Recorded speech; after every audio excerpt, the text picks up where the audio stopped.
Yo soy Martiluz Quintero Correa, soy médico general egresada de la Universidad de Cartagena. Comenzando con el tema, tenemos que el sarcoma de Kaposi es un tumor angioproliferativo asociado a una infección por el virus herpes humano tipo 8. Entonces, recordar que es un tumor, pero asociado a un virus. Recordemos que esta es la segunda sesión de enfermedades virales. Las variantes que se han descrito de este sarcoma han sido 4. Estas se han descrito desde el año 1872, teniendo 4, que son sarcoma de Kaposi clásico, sarcoma de Kaposi endémico, sarcoma de Kaposi asociado a inmunosupresión o en algunas literaturas conocido como sarcoma iatrogénico, y está el sarcoma de Kaposi asociado a VIH, o también lo podemos encontrar como sarcoma epidémico. Dentro de la patogénesis del sarcoma de Kaposi tenemos que dentro de los causales está el virus herpes humanos tipo 8. Este se identificó en 1994. Se dice que es necesario, mas no suficiente para el desarrollo de todas las formas de sarcoma de Kaposi que ya habíamos descrito. La seroconversión, es decir, para que el virus se convierta en tumor, todo esto ocurre a menudo después de que hay una transmisión salival, pero también puede ocurrir a través de la sangre, de las relaciones sexuales.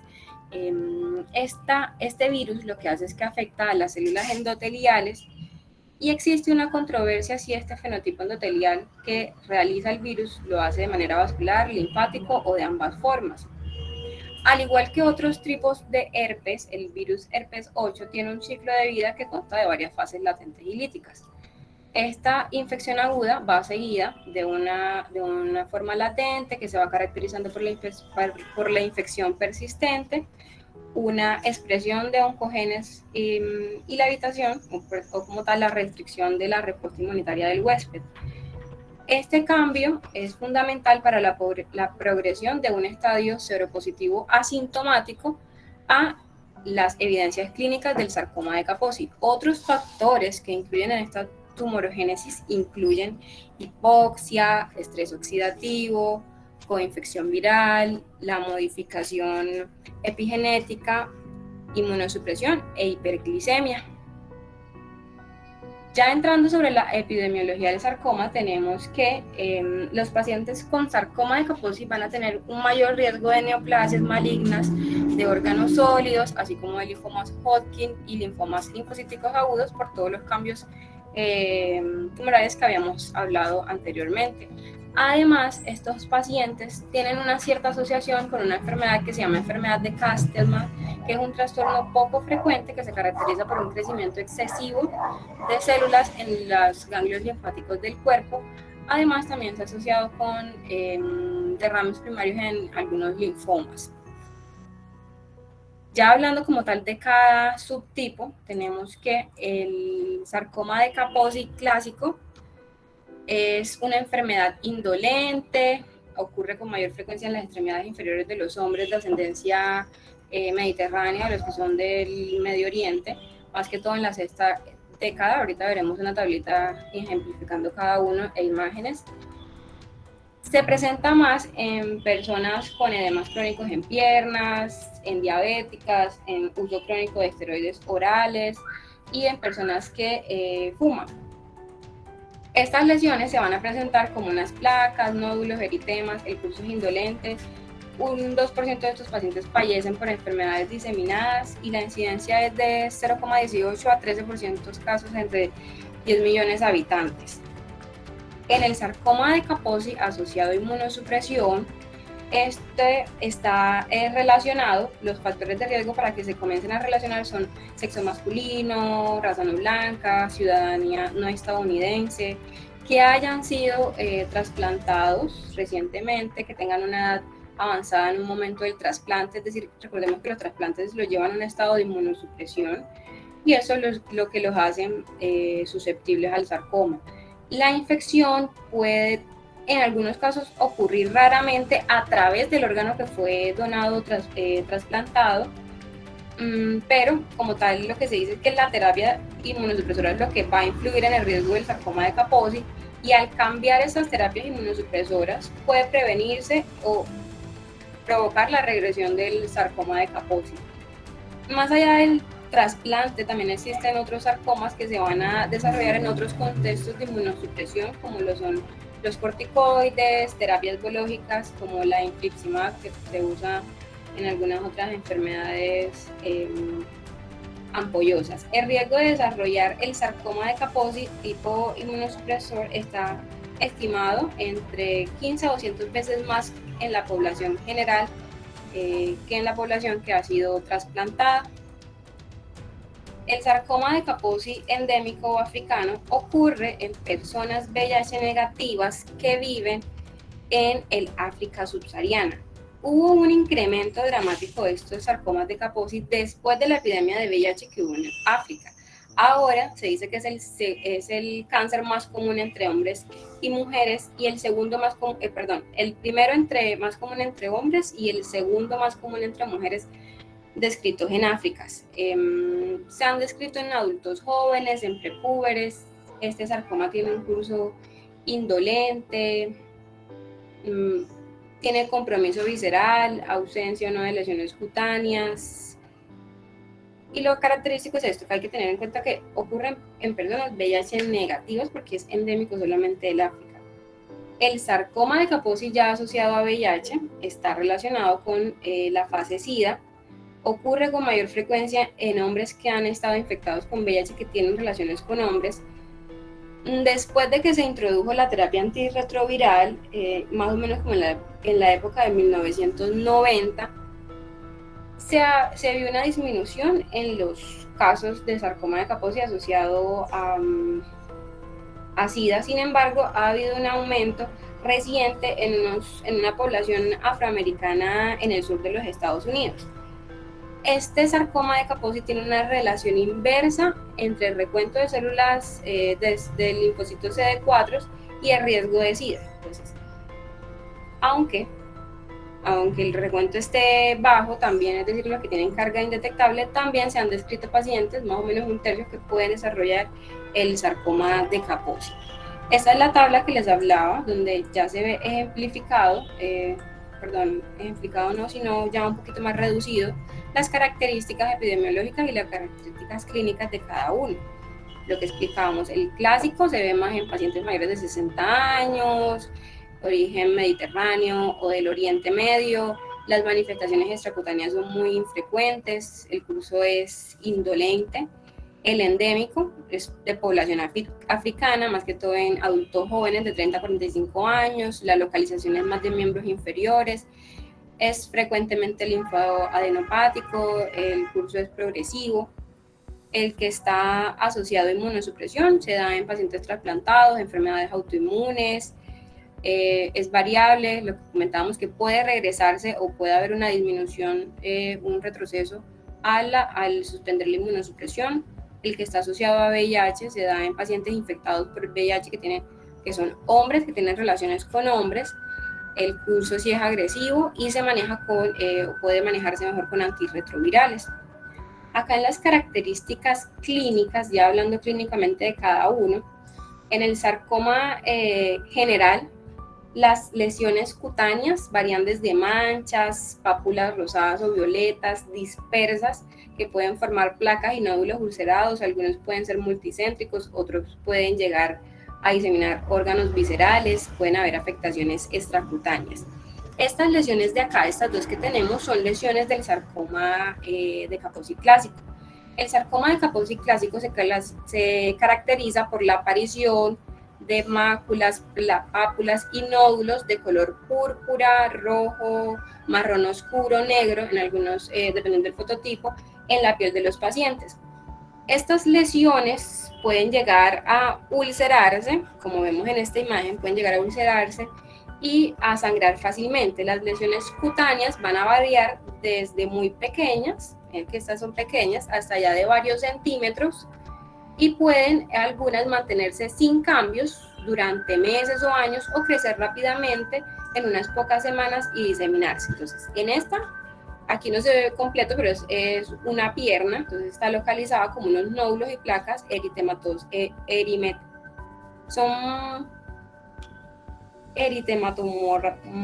como marrones, lo que decíamos que el color marrón también está presente, entonces estas son más marrones. Estas de acá sí son unas máculas vasculares y de un color más rojo purpúrico. Estas, las que están algunas presentes en los pies, no tienden a blanquearse y se tienden como a fusionar formando como unos parches, unas placas. Estas imágenes, lo que comentábamos, pueden haber ulceraciones. Acá ya vemos unos nódulos violetas agrupados y ulcerados que van perforando los bordes, como tal los bordes son violáceos. Acá ya hay otros parches y placas, estas también son de color marrón pero rojizo, estas son en la parte inferior de una pierna. En estos pacientes puede haber linfedema acompañante en la extremidad afectada. El linfedema no se va a asociar generalmente con la presencia de enfermedad ganglionar regional, sino que se relaciona con la infiltración dérmica local o la afectación linfática de las linfas que tiene dérmicamente. El diagnóstico diferencial de estas patologías tiene que realizarse con, primeramente, pues lo que es más común nosotros en el medio, enfermedad vascular periférica, que es una afectación que es común en los pacientes adultos mayores que tienen mayor riesgo pues también de estos sarcomas de Kaposi clásico. En estas imagencitas de acá ya estamos viendo, este tiene unas múltiples pápulas y nódulos en la parte inferior y en estos hay múltiples pápulas y placas violáceas. Esta es en la extremidad superior, ya esto es bracito, en un paciente que tenía sarcoma de Kaposi clásico. La literatura como tal contiene al menos 10 variantes morfológicas diferentes de estas lesiones cutáneas: parche, placa, nodular, linfadenopática, exofítica, infiltrativa. Entonces ya allí la extensión puede ser más variable de los tipos, esta es la más variable. El sarcoma de Kaposi de VIH, que es otro de los tipos que habíamos hablado, estas lesiones aparecen con mayor frecuencia en las extremidades inferiores, también en la cara. Cuando aparecen en la cara, aparecen especialmente en la nariz, como vemos acá, en la mucosa oral, ahorita veremos unas imágenes, y en los genitales. Las lesiones suelen ser elípticas y pueden disponerse de una forma lineal a lo largo de las líneas de tensión de la piel. Pueden estar distribuidas simétricamente o no. Las lesiones, algunas no son dolorosas ni pruriginosas y no suelen producir necrosis de la piel subyacente o de las estructuras subyacentes. Son lesiones que si se presentan en la punta de la nariz, en la comisura labial, en la mejilla. ¿Listo? Acá tenemos una placa, esto es como la manifestación, la placa violácea que se presenta, y en esta vemos múltiples placas en la cara, estas están colocadas de manera asimétrica. La variedad de estos colores con estas lesiones se debe a la vascularización que hay en estas zonas. Algunas incluyen tonos rosa, rojo, violeta, marrón. Ocasionalmente hasta se pueden ver unos halos perilesionarios de colores amarillos, pero lo más característico son los tonos rosa, rojo, violeta. Estas lesiones, acá vemos la placa lisa, esto es en un muslo, recordemos que también uno de los sitios característicos de miembros inferiores, y acá lo que hablábamos, si está en cara, punta de nariz, comisura labial y mejilla. Estas lesiones tempranas pueden confundirse fácilmente con una púrpura, un hematoma, un angioma, un dermatofibroma o hasta un NEO, pero pues generalmente ellas van progresando un poquito. Estas lesiones al principio se confunden, sin embargo, con mayor frecuencia las lesiones son papulares, con un tamaño que va a variar de varios milímetros a varios centímetros.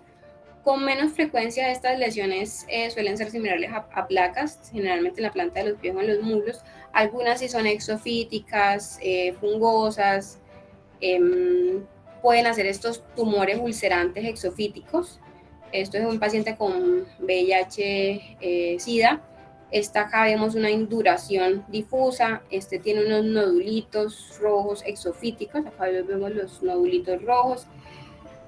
Lo que hablábamos también del linfedema, acá también puede haber, en particular puede estar desproporcionado con la extensión de la enfermedad, la presencia del linfedema, y puede estar relacionado como con una obstrucción vascular por la linfadenopatía. Estos pacientes tienden a ser linfadenopatía. Estas son otras manifestaciones, recordemos que hablábamos que también pueden haber en genitales. Esta del pene es una pápula vascular que en su momento del diagnóstico fue compatible con el sarcoma de Kaposi. Estos pacientes pueden manifestarse múltiples placas violáceas ovaladas, estas están en las extremidades superiores y en el tronco, y tienden a seguir las líneas de tensión de la piel, como le estábamos comentando en la anterior, en la primera. El diagnóstico diferencial que hay que hacer con el sarcoma de Kaposi asociado a VIH es una enfermedad que se llama angiomatosis basilar. Para hacer el diagnóstico diferencial, para la angiomatosis se establece la identificación de los microorganismos que causan la angiomatosis por una tinción de plata específica. Acá ya vemos otra manifestación, esta es más extensa de la cara, entonces ya acá no compromete solo la punta nasal, sino que compromete comisura, punta, todo mejilla y también compromete ojos. Acá solamente comisuras y mejilla. El sarcoma de Kaposi asociado a VIH presenta enfermedad visceral. De todos los subtipos es la que presenta enfermedad visceral más frecuentemente. Se ha observado afectación en casi todos los sitios viscerales, incluidos ganglios linfáticos, hígado, páncreas, testículos, médula ósea y el músculo esquelético. Los sitios más frecuentes de enfermedad no cutánea son la cavidad oral, el tracto gastrointestinal y el sistema respiratorio. Sin embargo, la afectación visceral como manifestación inicial es relativamente infrecuente. O sea, primero hay manifestación cutánea y ya luego sí manifestación visceral. Además, la enfermedad visceral parece ahora ser mucho menos frecuente por el uso temprano de las terapias antirretrovirales, así como otras opciones de tratamiento. Dentro de todas las manifestaciones, la más común en VIH es la pulmonar. La pulmonar es la más común. Los pacientes pueden tener tos no productiva, hemoptisis, disnea, pérdida de peso, fiebre, hipoxia. Hay unas formas clínicas de evaluarlos con radiografías, con broncoscopias, y los síntomas son gastrointestinales, con pérdida de peso, vómito, dolor, se pueden hacer endoscopia. En las linfadenopatías sí se sugiere hacer biopsia de estas linfadenopatías, y en las manifestaciones hepáticas, que como tal hay una hepatomegalia, se hace ecografías de abdomen. Hablábamos que uno de los sitios más frecuentes de enfermedad no cutánea son la cavidad oral. Entonces acá tenemos las presentaciones orales, cómo se ven. El sarcoma de Kaposi de la mucosa oral es un factor pronóstico importante en estos pacientes, sobre todo los que no reciben terapias antirretrovirales, porque entonces se asocia a un mal pronóstico. Se desconoce por qué el sarcoma de Kaposi con VIH tiende a afectar solo a ciertos sitios orales, pero a otros pacientes no. La afectación ocurre en 1/3 de estos pacientes que tienen este tipo de sarcoma. El odontólogo suele ser el primero en que identifica estas lesiones. El diagnóstico puede confirmarse con la biopsia. El sitio intraoral más común afectado es el paladar. Como lo vemos acá tenemos dos imágenes, diferentes fototipos. Aquí en esta vemos unas máculas papulares en el paladar duro y blando de un paciente africano, y acá ya vemos unos nódulos violáceos en el paladar duro. Estas lesiones también están presentes en las encías. El segundo lugar más común después del paladar es la encía. Entonces, ya cuando están en las encías, pueden traumatizarse fácilmente por la localización, se traumatizan durante la masticación normal, lo que puede provocar dolor, sangrado, ulceración o hasta una infección. Si estas lesiones están grandes, como ya vemos en estas, que ya están un poquito más grandes, comprometen bastante la cavidad oral, pueden interferir con la nutrición y el habla. Entonces, la presencia o ausencia de estas lesiones bucales puede ser un factor también importante a la hora de decidir qué tratamiento se le va a dar al paciente. Siguiendo con los otros tipos, ya llevamos clásico y VIH, seguimos con el iatrogénico, que hablamos que están relacionados en pacientes que han sido trasplantados o que tienen alguna terapia inmunosupresora. Acá vemos unas lesiones. Esta es de una paciente que estaba recibiendo un ciclo de ciclosporina por una granulomatosis.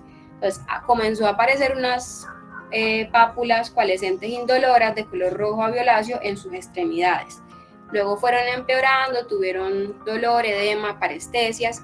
Al suspenderle el tratamiento que ella estaba recibiendo, mejoraron, como vemos en esta imagen. Entonces, ya mejorando las manifestaciones cutáneas. Pero el aspecto clínico más o menos es así: las pápulas violáceas que comienzan siendo indoloras de color rojo violáceo y ya luego se van tornando dolorosas o con presencia de edema. Esto es el aspecto clínico que pueden tener hasta después de un año del tratamiento con inmunosupresores. El otro tipo que tenemos, el cuarto, es el endémico, el africano, de África subsahariana. De este tipo se han descrito 4 subtipos, que son nodular, florido, infiltrativo y linfadenopático. El nodular es una enfermedad indolente que se limita a la afectación de la piel. El florido es típicamente exofítico y localmente agresivo. El infiltrativo son producidas por una enfermedad cutánea, producen una enfermedad cutánea extensa y tienen afectación ósea. Y el linfadenopático es una variante que es particularmente agresiva, es fatal. Esta variante, este subtipo, ocurre más en niños. Las características de todos estos subtipos tienen compromisos linfáticos primarios, tienen pocas lesiones cutáneas, pero su progresión es bastante fulminante. Acá vemos unas imágenes. Este es del linfadenopático. Es una variante, como decíamos, agresiva. Está a partir, aquí como vemos en esta, vemos unos múltiples nódulos hiperpigmentados o purpúricos con una linfadenopatía prominente que está asociada. Ya acá vemos otras imágenes. Es diferente la manifestación en adultos que en niños. En los niños suelen ser más prominentes las linfadenopatías. De hecho, desde que se comenzó a documentar el sarcoma endémico en África, estuvo claro las manifestaciones clínicas de adultos que con niños. Principalmente los adultos vemos la piel hiperpigmentada, las lesiones orales, el edema, las enfermedades viscerales en manifestaciones avanzadas. En contraste, los niños ofrecen, son estas linfadenopatías masivas. Y las características es que pues tienen un mal pronóstico. Los hallazgos a la dermatoscopía, como tal, esto no fue una dermatoscopia, sino una videodermatoscopia de estas imágenes. Vemos que se va a ver una red vascular reticular y unos vasos punteados sobre un fondo rosadito o púrpura blanquecino con las estructuras vasculares alrededor, además de una coloración rojiza azulada. Acá vemos en este es un patrón de arcoíris que se asemeja.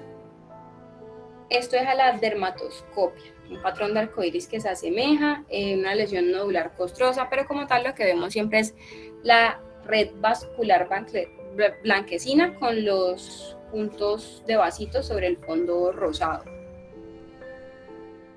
Ya hablando sobre la patología sigue siendo el estándar de oro para el diagnóstico de sarcoma de Kaposi.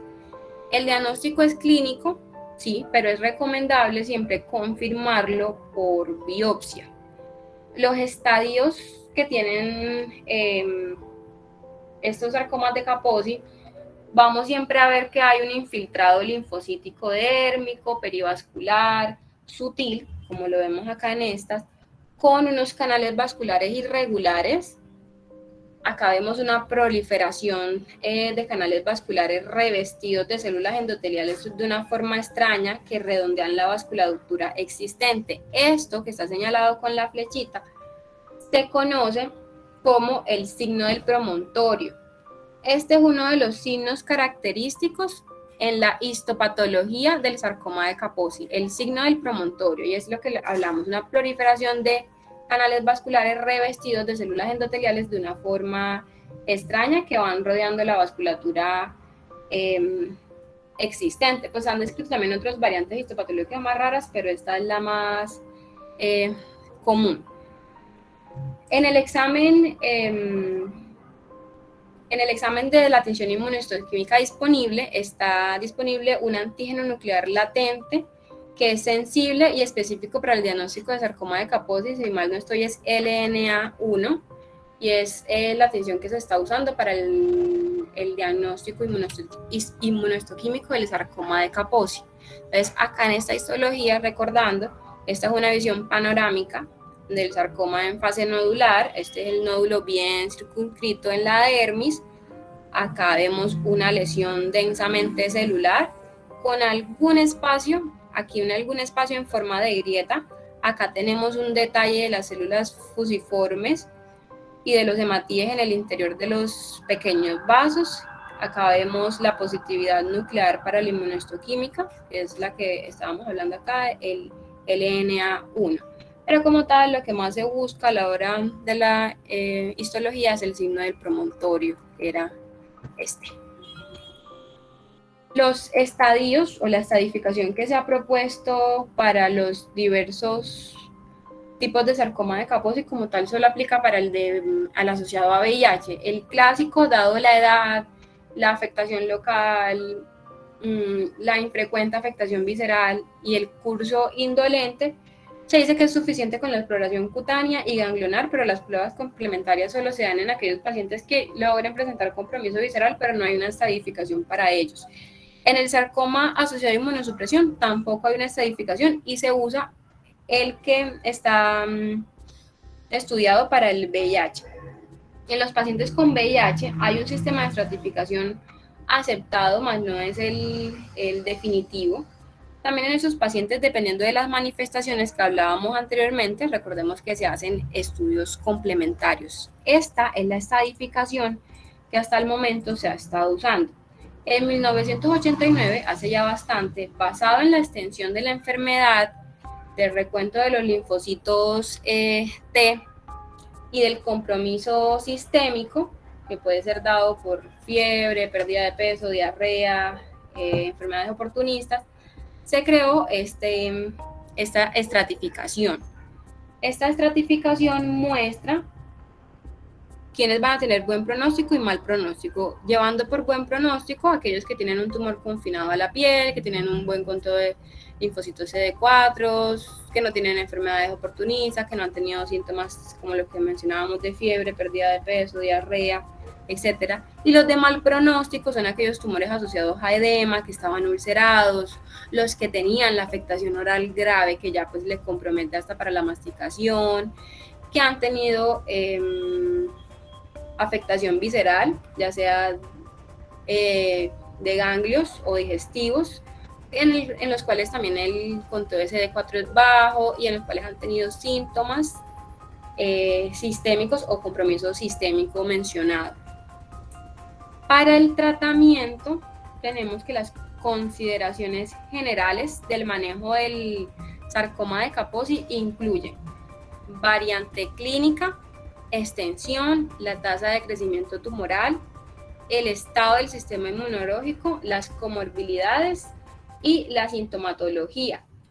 Se deben considerar que estas terapias localizadas para la enfermedad limitada y las terapias sistémicas están en casos de enfermedad cutánea también extensa, dolorosa, visceral o progresiva. Las opciones de tratamiento para todas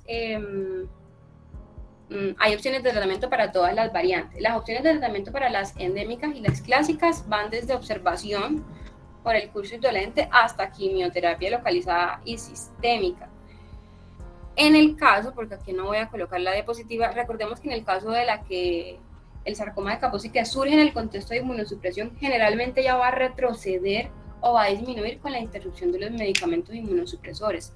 Entonces, por ejemplo, si un paciente está tomando inhibidores de la calcineurina, ellos pueden beneficiarse con un cambio a un régimen diferente, si es posible, y eso mejorar las manifestaciones del sarcoma o hasta hacer regresión. Es acá, como tal, en el sarcoma de Kaposi del asociado a VIH-Sida, que es como que el más común que vemos nosotros en consulta o en las prácticas clínicas, la base o el pilar de este tratamiento es el inicio de la terapia antirretroviral. Entonces, la terapia antirretroviral es el pilar. Hay un subconjunto de pacientes que empeora clínicamente después de que inicia la terapia antirretroviral. Recordemos que esto hace parte de un síndrome de reconstitución inmune. Este síndrome de reconstitución inmune ocurre en aproximadamente el 16% de los pacientes. Esto, como es de Estados Unidos, dice Estados Unidos, no tengo la información de acá en Colombia. Entonces, 16% de los pacientes en el primer año del inicio de la TAC pueden tener este síndrome. En la afectación pulmonar preexistente es un factor de riesgo para desarrollarlo, pero igualmente el tratamiento recomendado incluye o es la terapia antirretroviral. La doxorubicina liposomal plegada intravenosa, que está aprobada por la FDA para el uso del sarcoma de Kaposi con SIDA, puede administrarse sistémicamente, es el tratamiento de primera línea, y el Placitacel es el tratamiento de segunda línea, pero la base es la terapia antirretroviral. Acá vemos un esquema donde vamos a ir simplificando los tratamientos. Comencemos con el de sarcoma de Kaposi clásico. En el sarcoma de Kaposi clásico, el tratamiento va a ir dado dependiendo si las lesiones son únicas o aisladas o si la enfermedad es diseminada. En las enfermedades únicas o aisladas puede empezarse, dado la edad de los pacientes y la baja mortalidad, puede empezarse con una observación clínica. En caso de que el paciente tenga linfedema, es aconsejable hasta una compresión elástica de las venas de las medias de compresión. Se puede hacer también radioterapia local. La radioterapia local de bajo voltaje es efectiva para las lesiones que son aisladas. En un análisis puede haber una mejoría hasta el 58 o al 95%. En la que ya es diseminada, entonces tenemos otras alternativas, como es la doxorubicina que hablábamos, liposomal, que es la terapia de primera línea. Este medicamento no se usa en pacientes con cardiopatía, o al menos en la literatura que revisé no lo recomienda en pacientes con cardiopatía. La respuesta es buena, es excelente. Pueden haber también respuestas variables, pero más o menos a los 25 meses más del 70% de los pacientes ya ha tenido una reducción del número de lesiones en al menos un 50%. Otras terapias alternativas, más que todo en las aisladas o únicas, puede ser la extirpación quirúrgica en las lesiones que son molestas, estéticamente no bien, o puede hacerse terapias intralesionales. Estas se hacen con unos medicamentos que no se tiene mucha experiencia, pero se ha visto que han mejorado las lesiones, como lo son vincristine, vinplaste. Por acá tenemos los nombrecitos: vinplaste, vincristine y miquimod también se puede. Ahorita les muestro más de esta tablita. Siguiendo, tenemos el sarcoma asociado a VIH. Este sarcoma también vamos a dividir los manejos según si la lesión es única o es aislada. Lo importante es iniciar con la terapia antirretroviral. Se ha demostrado que la reconstitución inmunológica, es decir, iniciar rápidamente, reduce la incidencia y la gravedad del sarcoma, con una reducción o desaparición de las lesiones. En las lesiones sintomáticas o antiestéticas también se puede optar, cuando son así únicas, por realizar cirugía, electrocoagulación, crioterapia. También se puede aplicar terapia intralesional o radioterapia de bajo voltaje. La supervivencia de estos pacientes a los 5 años del tratamiento, con o sin terapia local, más o menos del 92%. Ya cuando tienen enfermedad diseminada, tiene que iniciarse la terapia antirretroviral, pero se puede combinar con la de primera línea, que es la doxorubicina liposomal. Otras alternativas puede ser el fármaco de segunda línea, que es Placitacel. Con este no se obtienen respuestas tan favorables, las tasas de supervivencia son un poquito más bajas y tienen mayor riesgo de toxicidad, pero se podrían a aquellos pacientes donde no se pueda usar la doxorubicina como primera elección. Y lo que hablamos, el iatrogénico, suspender el fármaco inmunosupresor. En caso de que suspendiéndolo no cambie, disminuyendo la dosis no mejore o no se pueda hacer, se recomienda hacer los manejos como si fuera un sarcoma de Kaposi asociado a VIH. Entonces, iatrogénico que no mejora con suspensión de medicamento, se trata como VIH. Acá tenemos una tablita que estaba ejemplificando lo que les comentaba del VIH. El tratamiento de elección siempre va a ser targa, tanto si es cutáneo ganglionar, si es cutáneo extenso, siempre va a estar la terapia antirretroviral. Puede ser en los que son asintomáticos, que no son tan extensos, con o sin terapia local. Dependiendo de la respuesta se continúa el tratamiento. En los que son más extensos, entonces ya tenemos las otras opciones, que es doxorubicina. En los casos que con doxorubicina no mejore o esté contraindicado, se usa plasitacel. Esta es una tablita donde tenemos los otros medicamentos que les comentaba, que son unas alternativas de terapias intralesionales en las lesiones que son únicas o aisladas, tanto en el clásico como en el asociado a VIH. Entonces tenemos varias, tenemos acá la vinblastina, acá tenemos en cuáles se pueden usar. Entonces ese se puede usar tanto en el SIDA como en el clásico. El interferón alfa también en el SIDA y en el clásico. En los casos de orales, mira que lo usan con el sulfato de sodio. En los clásicos también podemos usar imiquimod. Este se pueden los 4 tipos a una concentración del 5%. Tiene una buena evidencia. Tenemos que el vanganciclovir solamente lo están usando en el clásico. Acá tenemos otros medicamentos para la terapia intralesional. Y están también estos. Sorilumus es uno de los que se puede usar en el iatrogénico como alternativa a la suspensión de los antagonistas de la calcineurina. Pues esta listica es más que todo como de ver qué opciones de tratamiento hay, dependiendo del tipo que se haya identificado. También vemos los efectos adversos. De hecho, de los que más se describen, casi todos es el dolor al momento de la aplicación. Algunos que otros pueden llevar a tener eritema, ulceración o hasta prurito. Con esto doy por finalizada la charla de sarcoma de Kaposi.